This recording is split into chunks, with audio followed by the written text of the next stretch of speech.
This video is a quick dive into numbers strategy to show you the difference between up-to-date accurate numbers, which is Numbers 101, and what meaningful numbers look like. So numbers strategy is taking those up-to-date accurate numbers that we get out of Numbers 101 and actually making them meaningful, which is the work we do ready to be able to set targets. So let's dive in. So I'll minimize that. We'll go back to our lovely Xero file. Let's go to the dashboard. So for the purposes of this, I am going to use Xero software. If you use a different software, the principles are the same. Different buttons may get you to the profit and loss. So in a previous video, I have showed you how to run the profit and loss. And so if you're unsure of how to run the profit and loss, refer to one of our previous videos, which actually is around numbers knowledge. For the purposes of this, I'll quickly run it again. So I'm going to go accounting. I am going to go to the shortcut profit and loss. In this case, I'm just going to leave it on screen like this. I might even go standard view. In the last video, we did show you how to run it over 12 months. Okay, so numbers strategy, going to walk you through how very basically to set your numbers up strategically. So this is the demo file, and earlier I threw a few numbers into the cost of sales so that you could see that there were cost of sales. So numbers strategy, we want to split up your revenue strategically and also your expenses strategically. So let me explain. So you can see here all the sales are lumped into one, and then we've got a few cost of sales, and then we've got our operational costs.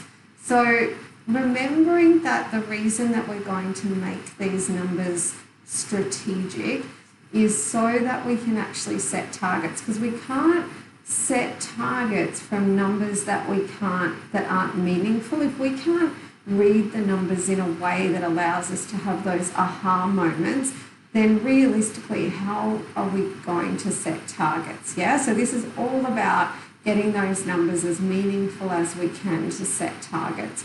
So in that case, in terms of the sales, you're going to need to have as many categories as you need. And that does depend on your business. So let me explain a little more.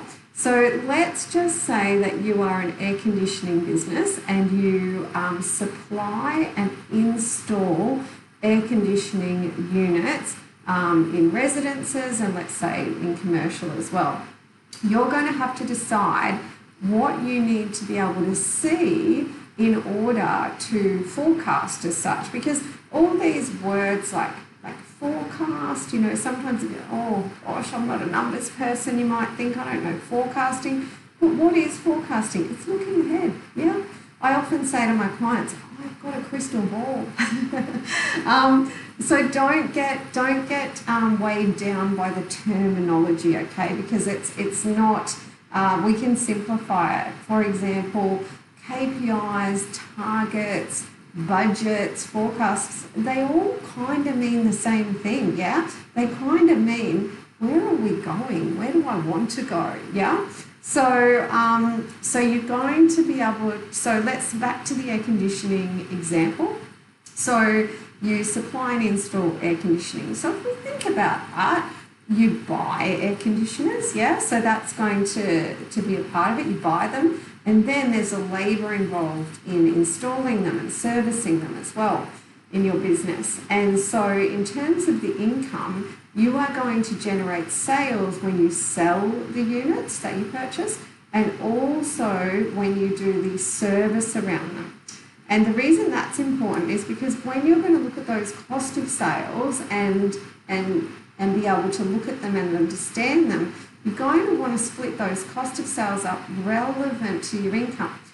So if you're buying air conditioning units, then you would have something like revenue or sales dash air conditioning units sold. Yeah, so then you would get that in that line separate to sales, installation, service and repair. So that would be an example of a nice basic split in your revenue that would allow you to see, okay, that was what I generated in selling air conditioning, and you might only make 10% on those units, yeah? And then that's what I generated in sales that was relevant to my boys on the job doing the installation, service and repairs. Then in the cost of sales, in the same way, you're going to break that up. So you're going to have cost of sales, also known as direct costs or cost of goods sold, all mean the same thing.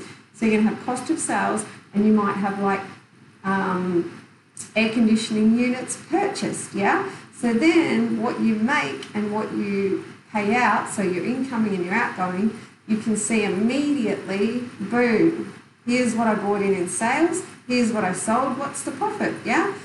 Then if I know that right now, I can probably start to anticipate tomorrow. That's forecasting, yeah?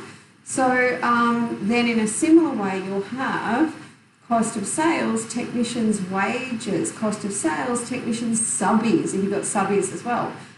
You might put your superannuation up there too, yeah? So then you're going to be, okay, for my service and repair and installation, I brought in this much revenue, and here's what I paid out to all my team that do that work, yeah?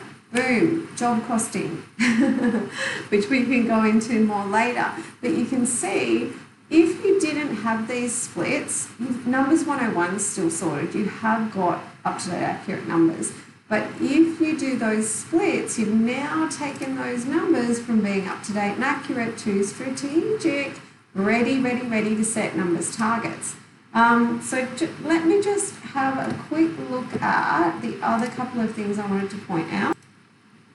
Okay, so the good news is, in terms of the basics around numbers strategy, we are almost done. I mean, there's little bits and bobs, and there's a lot around overall best practices I could go into, but this is 101 that I want to show you today.